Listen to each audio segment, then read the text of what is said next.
Breaking news. Hyderabad బాచుపల్లిలో దారుణం వెలుగు చూసింది. ప్రియుడితో మాట్లాడొద్దని చెప్పినందుకు భర్తను హత్య చేసింది భార్య. మద్యం మత్తులో ఉన్న భర్త గొంతు నులిమి చంపింది. అనంతరం భర్త అంజిలప్పను హత్యను ఆత్మహత్యగా చిత్రీకరించే ప్రయత్నం చేసింది. అంత్యక్రియల కోసం భర్త మృతదేహాన్ని నారాయణపేటకు తీసుకెళ్లింది. అయితే అంజిలప్ప గొంతుపై గాయాలు చూసిన అతడి కుటుంబ సభ్యులు పోలీసులకు ఫిర్యాదు చేశారు. పోలీసుల విచారణలో అంజిలప్పను తానే చంపినట్లు భార్య రాధ అంగీకరించింది. దీంతో బాచుపల్లి పిఎస్కు కేసును బదిలీ చేశారు నారాయణపేట పోలీసులు.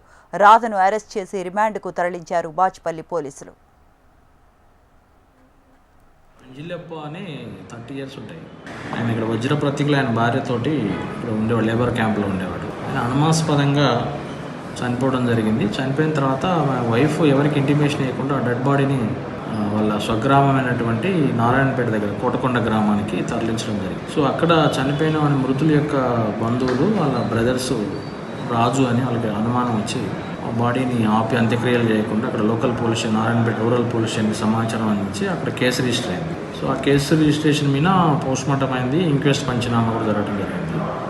సో దాని తర్వాత మాకు 0 FIR చేసి అది బాచుపల్లి పోలీస్ స్టేషన్కి వచ్చింది. మేము ఫర్దర్ ఇన్వెస్టిగేషన్ కోసం సిటీ ఫైల్ టేకప్ చేసి అక్కడున్న పోలీసు వాళ్ళతో మాట్లాడడం జరిగింది. తర్వాత ఈ కంప్లైంట్ పార్టీ యొక్క బంధువులని సాక్షులు విచారించి ఇవన్నీ అయిపోయిన తర్వాత ఈ సస్పెక్ట్ ఎవరైతే వాళ్ళ భార్యనే అనుమానించారు. ఆ భార్యని పోలీస్ స్టేషన్కి ఉమెన్ కాన్స్టేబుల్ పంపించి తీసుకురావడం జరిగింది. విచారణలో భాగంగా ఆమెను విచారిస్తే ఆమె నేరాన్ని ఒప్పుకున్నది. ఆమె చంపినది థ్రాట్లింగ్ చేసి గొంతు నులిమి చంపినని చెప్పేసి ఒప్పుకోవడం జరిగింది.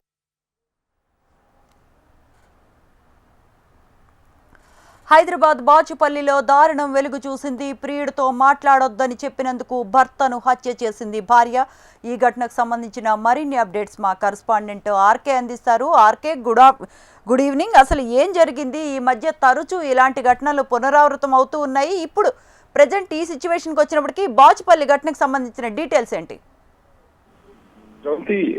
బాచుపల్లి అంజిలప్ప మర్డర్ కేసుని పోలీసులు అయితే ఛేదించడం జరిగింది. ప్రధానంగా భార్య నిందితురాలుగా కూడా పోలీసులు అయితే గుర్తించారు.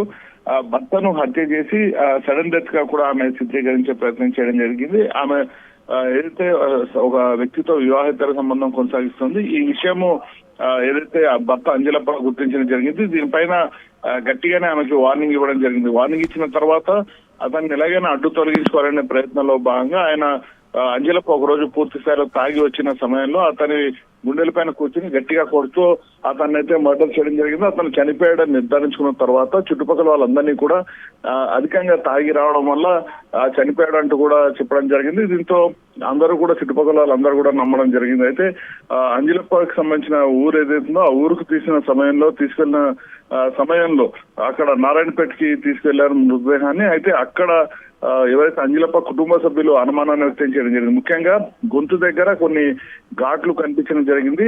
సహజంగా మరణించిన వ్యక్తి అయితే ఘాట్లు ఎందుకు ఉంటాయనే అనుమానాన్ని అంజిలప్ప కుటుంబ సభ్యులు వ్యక్తం చేసి స్థానిక పోలీసులకు సమాచారం అందించడం జరిగింది. స్థానిక పోలీసులు సమాచారం అందించిన వెంటనే తమదైన శైలిలో భార్యని అంజిలప్ప భార్య రాధని విచారించడం జరిగింది. అయితే విచారణలో రాధ అన్ని విషయాలను కూడా పూర్తి స్థాయిలో ఒప్పుకోవడం జరిగింది. తానే తన భర్తను హత్య చేశానంటూ కూడా ఆమె చెప్పుకుంటూ రావడం జరిగింది. వాస్తవానికి పోలీసులు నారాయణపేట పోలీసులు అక్కడ కేసు నమోదు చేసుకోవడం జరిగింది. 0 కేసులో భాగంగా ఇటు బాచుపల్లిలో ఘటన జరిగింది కాబట్టి బాచుపల్లి పోలీస్ స్టేషన్ కి అయితే నారాయణపేట నుండి కేసును అయితే బదిలీ చేయడం జరిగింది. అయితే దీనికి సంబంధించి దర్యాప్తు మొత్తం పూర్తయిన తర్వాత ఎవరైతే భార్య రాధ ఉందో ఆమెనైతే బాచుపల్లి పోలీసులు ప్రస్తుతం ఆమె ఏదైతే రాధ ఇప్పుడు ప్రస్తుతం బాచుపల్లి పోలీస్ స్టేషన్ పరిధిలోనే ఆమెని అరెస్ట్ అయితే చేయడం జరిగింది. Right RK, thanks for the details.